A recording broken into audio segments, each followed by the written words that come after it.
You open the group chat for 1 second just to check something. Then 20 minutes fly by. People are joking around, replying instantly, sending memes, quoting each other, reacting to things. Meanwhile, you're mostly just watching. Sometimes you type something, then erase it before sending.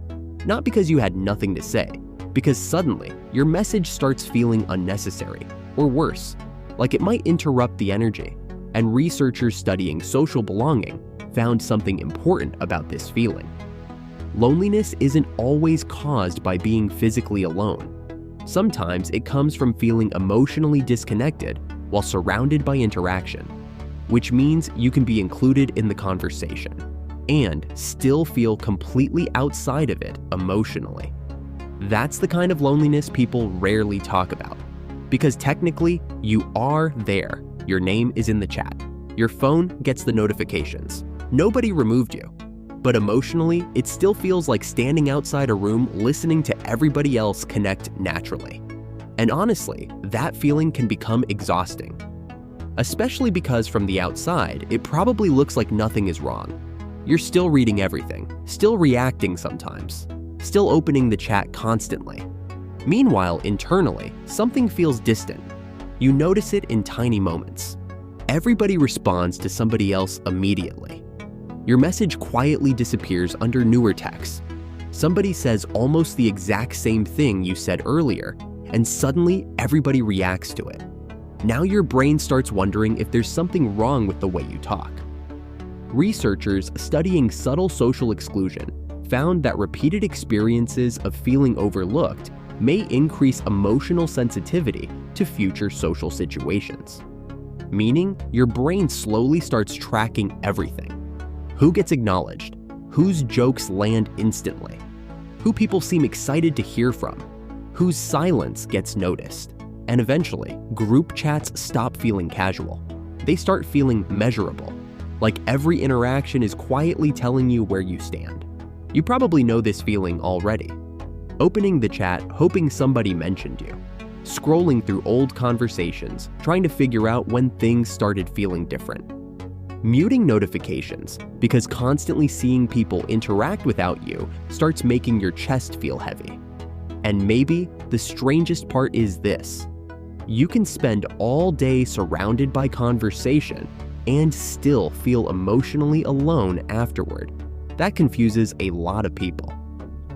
Researchers studying digital communication found that constant interaction does not automatically create emotional closeness.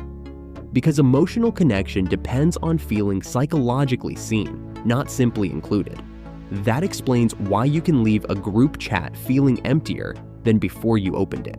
You were present, but you didn't feel connected.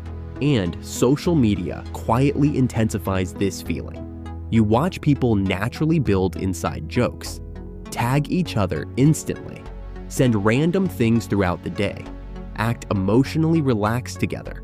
Meanwhile, your own messages start feeling more careful, more calculated, like you're trying not to say the wrong thing. That changes the way you communicate slowly. You stop speaking naturally.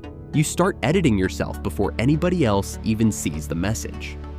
Researchers studying self-monitoring behaviors found that heightened social awareness may increase emotional exhaustion and reduce conversational spontaneity. That explains why group chats can become mentally draining after a while. Your brain stays busy managing how you're being perceived, and eventually, even simple participation starts feeling emotionally expensive. You overthink whether your message is funny enough, interesting enough, relevant enough. You stare at the keyboard trying to think of the right way to say something casual. Then sometimes, by the time you finally think of something, the conversation already moved on. That feeling stings more than people admit, especially when it keeps happening. Researchers studying rejection sensitivity found that emotionally uncertain people often experience stronger emotional reactions to ambiguous social situations. Meaning, your brain starts noticing patterns other people barely think about. Somebody responds to everyone except you. The conversation keeps moving. Nobody meant anything by it, but your brain notices anyway. Somebody reacts to 3 other messages. Yours gets buried underneath. The group moves on. Nobody is trying to hurt you, yet something about the moment still lingers. And after enough repetition, your brain starts preparing for disappointment before you even participate. That's when people slowly start disappearing socially. Not dramatically, quietly. You reply less often, then less again. Eventually, you mostly just watch. You open the chat, scroll for a minute, then leave without saying anything. Not because you don't care, because participation stopped feeling emotionally safe.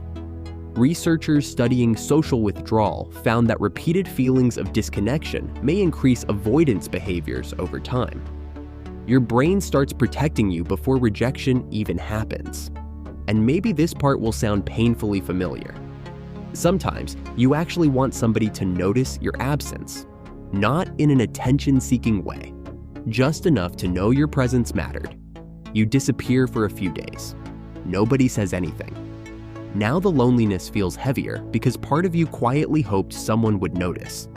That feeling hurts in a very specific way, because humans naturally want signs that they matter emotionally to other people.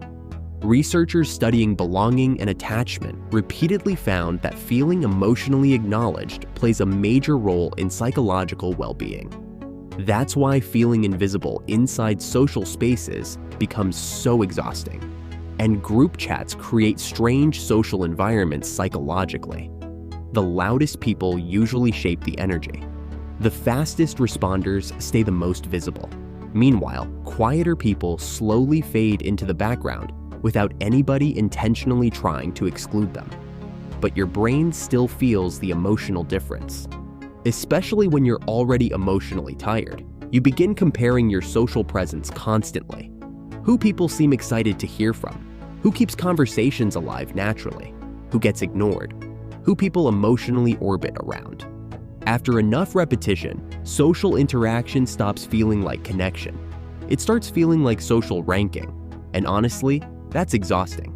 Because now your brain isn't just trying to connect, it's trying to figure out where you stand. And after a while, you stop wanting attention. You just want conversations to stop feeling emotionally heavy. You want to talk without replaying everything afterward. You want to feel naturally included instead of emotionally tolerated.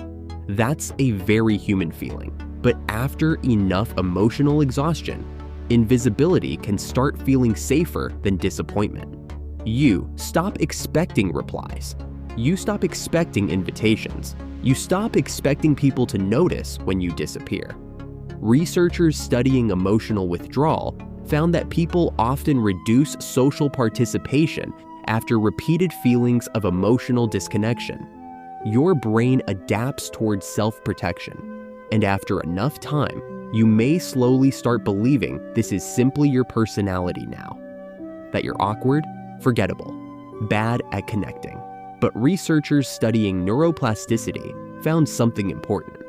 The brain continuously adapts according to repeated emotional experiences and environments, meaning the same brain that learned social caution can slowly relearn emotional safety too.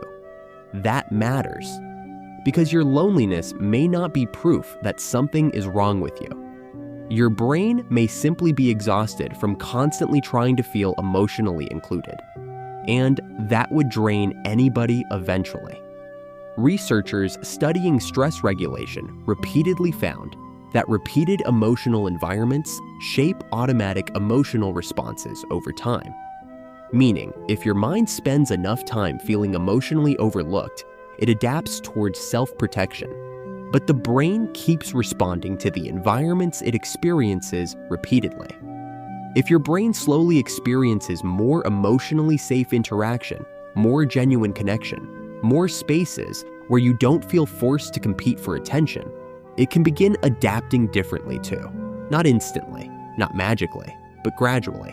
Which means the emptiness you feel in group chats isn't proof that you're invisible. Your mind may simply be tired of trying to feel seen inside environments that constantly make connection feel performative. And the fact that this feels so exhausting doesn't mean you're bad at connection. It may simply mean that connection still matters to you, that you still want to be understood, that you still want to feel like your presence matters. And honestly, that's a very human thing. People who stop caring don't spend this much time wondering whether they belong.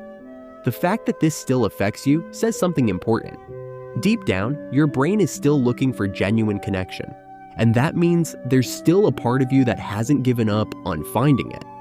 So don't give up and keep on living.